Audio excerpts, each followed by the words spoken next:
Joined in studio now by UAB head basketball coach Jerod Haase. Thanks so much for being here. And it's hard to believe right now, just 5 games left in the regular season. It seems like this season has just flown by. Right now, as you hit the backstretch of the season, how pleased are you with this team and their energy and ability to go out there and obviously win basketball games? It's been good. I've really liked our consistency. That's one of the positives we've had, and we've played at a fairly high level for the most part. But we've dipped some in certain games where we've got leads, and so that's something we're trying to address right now. But the biggest thing is trying to get ready for the stretch run and play our best basketball late. And we've talked about that the entire year, of trying to play our best once March gets here. If you can pinpoint one area, what do you believe to be the main key to success, especially as you head into the postseason?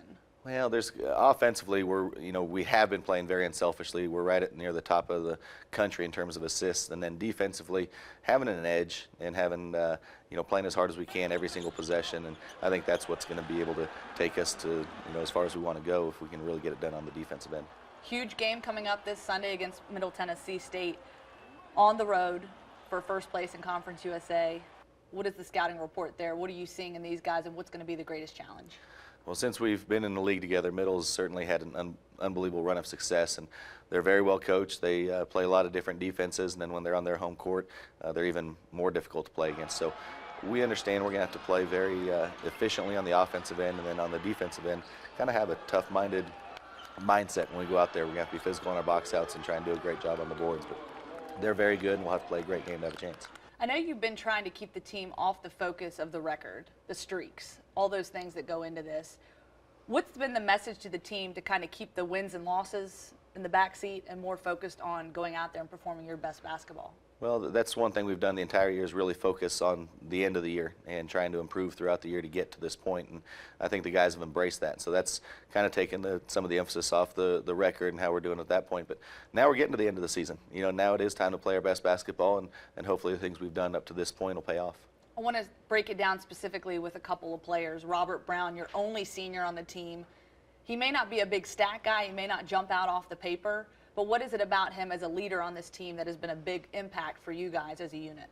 Yeah, for us to be right now at the top of the league standings, and he was the tournament MVP last year and certainly having a great year this year in a lot of ways as a leader of the team, and in a variety of ways, from scoring to assists to getting the guys and making sure everybody's on the same page. And so we've looked at him in a lot of different ways, and he's done a great job and put us in a position to be successful. And then we're going to rely on him going down the stretch as well. I mean, everything from shooting late shots that are very, very important to making sure practices are good. And so we're going to continue to rely on him, and he's had a great year.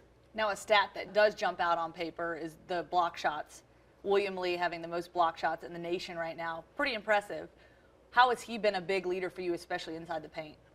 Yeah, his defensive presence is phenomenal, and it's not even that he's playing 40 minutes or even 30 minutes a game right now, so he impacts the game in a variety of ways. But on the defensive end, he really is imposing. And when guys get beat off the dribble, or other bigs where he's not guarding them or going up to shoot the basketball, he has a real knack for going to block those shots. And so we rely on that a lot in our defense as kind of our last line of defense. But he's been great, and it is something we're proud of, that he's leading the country in blocks and the assists. We've done a lot of different things that have gotten attention on a national level.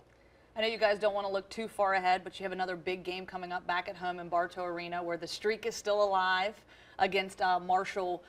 What is, I guess, with the fans and whatnot, you guys really try to get them involved? It's been great this whole year, and I've talked about it's not going to just be a flip of the switch and everything is perfect, but with the fans, we've emphasized trying to get Bartow full the best we possibly can. We're going to have a blackout for that game on that Thursday against Marshall.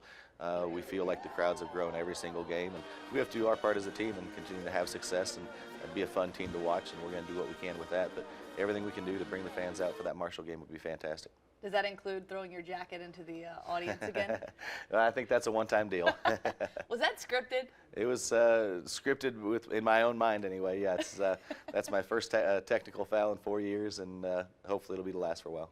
Hey, pretty cool stuff. How important has it been, though, to get the fans on board, to get Bartow Arena packed, especially looking ahead to the Conference USA tournament that you all get to host? How important is that going to be?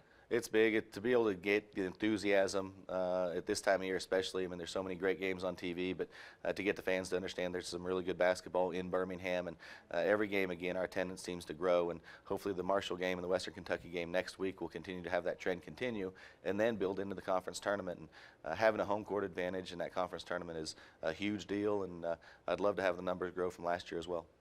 UAB head basketball coach Jerod Haase, a busy man. If he's not coaching, he's out recruiting. Thanks so much for joining us, and best of luck. All right, thank you.